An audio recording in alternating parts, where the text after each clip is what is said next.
Por que que não é bom dar brecha para um desmantelado, você receber ele sem orientação nenhuma, sem ética alguma?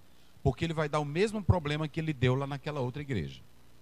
A Bíblia diz: lembra-te, pois, Apocalipse 2, lembra-te, pois, aonde caíste, volta, arrepende-te e volta ao primeiro. Coloca aí 2:4, Apocalipse. É muito importante isso, viu? Você tem que entender que eu não posso... começa do 2 de lá. Para os irmãos terem uma ideia, ele conhece as tuas obras, e aí vai. E aí você vai ver que ele está mostrando que havia muitos ali que estavam errados e precisavam voltar. Lembra-te, pois, onde caíste. Coloca o 8 aí. É muito importante, no mesmo capítulo, né? Voltando, é lá pelos 6, 5, que aí vocês podem observar. Então, não adianta a gente dar brecha para quem vem errado. Para quem vem errado. Às vezes não é aquele irmão que também não vem errado, ele está com a vida certa, mas por algum motivo, por exemplo, pastor Aziel, eu aceitei Jesus aqui no Tirirical, mas eu não moro aqui, eu moro lá no centro. Então eu vou dizer para ele: olha, fica mais perto da sua casa, então procure se congregar lá. É o correto. Agora, se ele disser: não, eu tenho carro, eu quero me congregar aqui, é uma questão dele. Está aí o 2:5. É uma questão dele, mas deve haver esse princípio ético. Seria tão bom, olha, eu quero até dar um recado para aqueles que abrem igreja, coloca placa de igreja, e aí diz: Deus está operando aqui, aqui está lotado de crentes. Talvez é só crentes problemáticos que nunca foram ajustados espiritualmente. E isso não é crescimento de igreja, isso é divisão, isso é contenda. Nós já citamos aqui que Paulo diz: eu não quero abrir trabalho aonde outros já abriram. Eu não quero. E veja aí se é 1 Coríntios 9:15. Deixa eu ver se essa não me foge a memória. Deixa eu ver.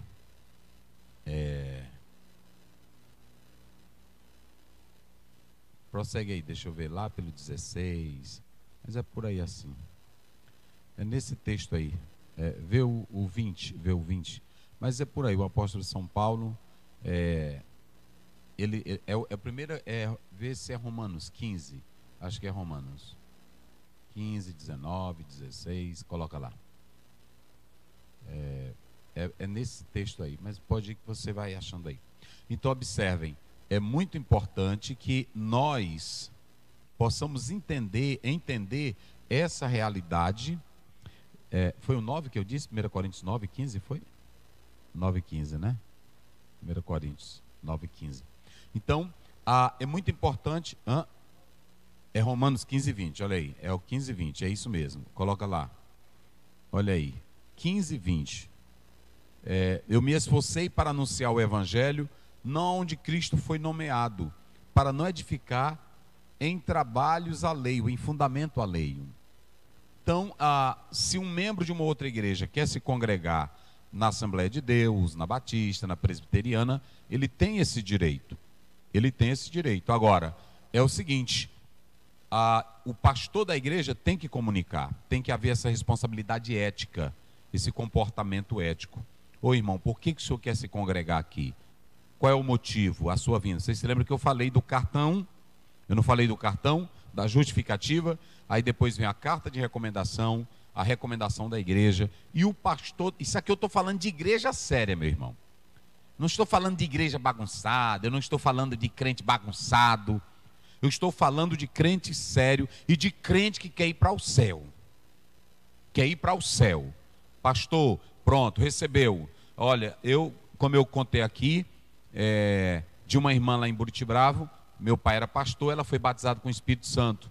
E lá, uma determinada igreja não aceitava essa doutrina. Então, eles escreveram uma carta e disseram: olha, pastor, essa irmã aqui da igreja, ela tem essa doutrina que nós não temos essa doutrina. Então, como a Assembleia de Deus tem, nós estamos dando liberdade para ela se congregar com vocês. Então, pronto, não é ético, não é bonito? É dessa forma. Mas ela também não poderia sair da igreja lá falando mal da igreja. Essa igreja não tem poder, não presta para nada. Não, eles não creem da forma que nós cremos.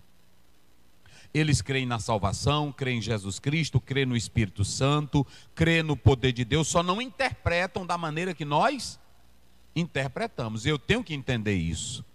Porque se vocês analisarem, teve muitos homens de Deus que nós pregamos deles aqui e falamos que eram homens usados por Deus, mas que eles não acreditavam no batismo com o Espírito Santo como nós acreditamos.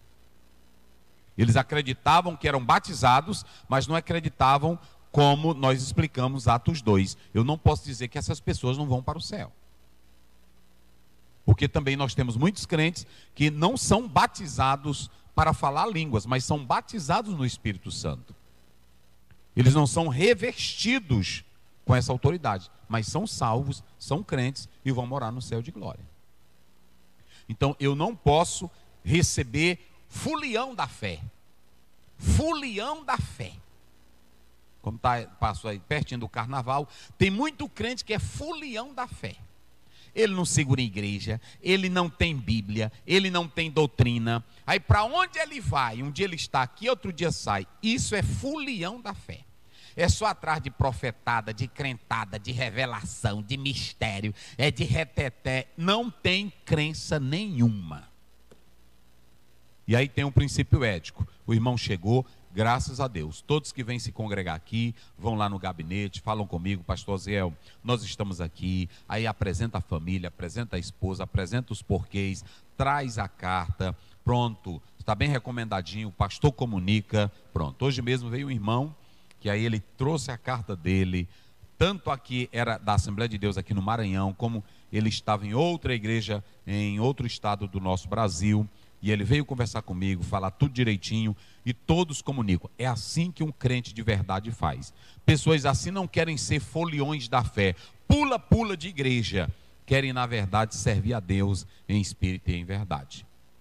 Teve uma senhora que veio aqui, no atendimento pastoral, e ela conversou, e aí ela veio me pedir ajuda psicológica, ajuda pastoral, e tem um psicólogo aqui da igreja, tem 2 psicólogos.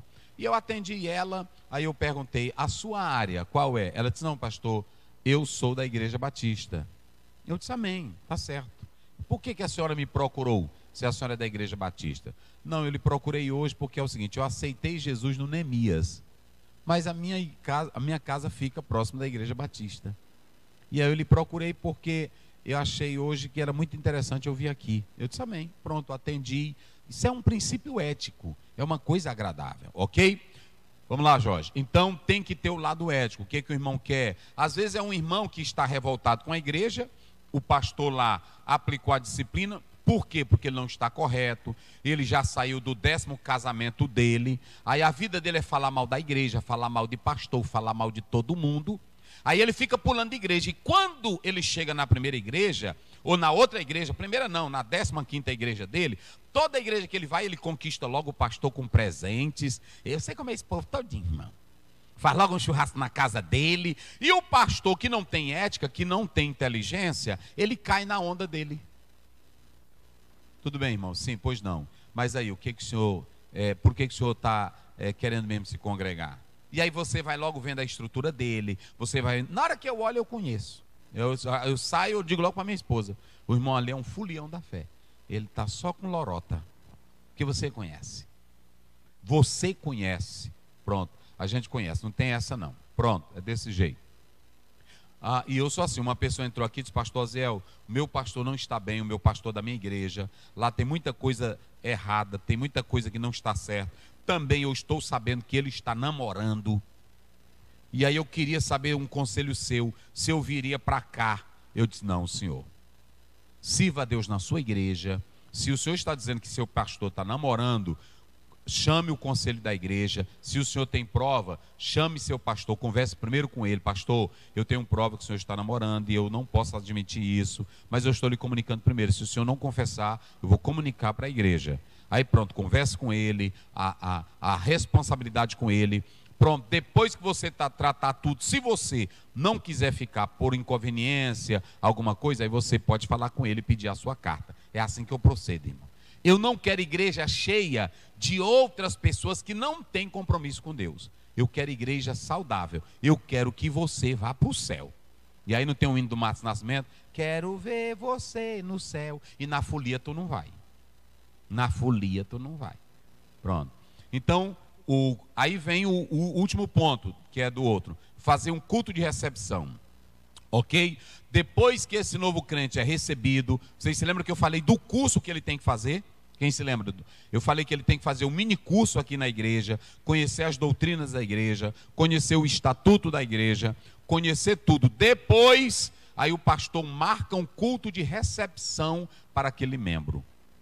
Aí depois que termina, o pastor apresenta ele perante a igreja: meus irmãos, aqui está a família de fulano de tal, eles vieram da igreja tal, o pastor de lá recomendou, eles já conhecem a estrutura nossa, a nossa doutrina. A igreja aqui presente quer receber essa família, esse irmão, fiquem de pé. É mais uma família que vai participar da nossa comunhão. É lindo, irmão. As coisas bem feitinhas é coisa organizada. É coisa bem feitinha, aí pronto, aí toda a igreja vai abraçar, aí cabe a igreja aqui, com amor, com carinho, porque tem irmão que diz: o irmão está vindo, eu já sou crente aqui há 30 anos, tu é pior do que o filho pródigo que saiu, porque o que ficou era pior, só reclamão, não tinha bênção nenhuma. Tem crente que é desse jeito: irmão, aqui tu não toma meu lugar porque eu estou aqui há 30 anos, às vezes tem 30 anos, mas não faz nada. E aí para Deus não é questão de 30 anos, não é questão de 50 anos, é questão de fidelidade. E quem é crente de verdade, nós temos que abraçar e ajudar no caminho da fé. Quem entendeu, diga amém. Feito o culto de recepção dessa nova família, aí o pastor apresenta, eles se ajoelham, o pastor ora, e aí quando termina de orar, aí o pastor diz: queridos, como pastor desta igreja, nós estamos recebendo esta família para comungar da mesma fé, do mesmo amor, da mesma comunhão. Recebam em nome do Pai, do Filho e do Espírito Santo. É assim, as coisas bem organizadinhas, bem feitas. Negócio de, às vezes chega uma pessoa toda molecada, velho, e aí pronto, é desse jeito.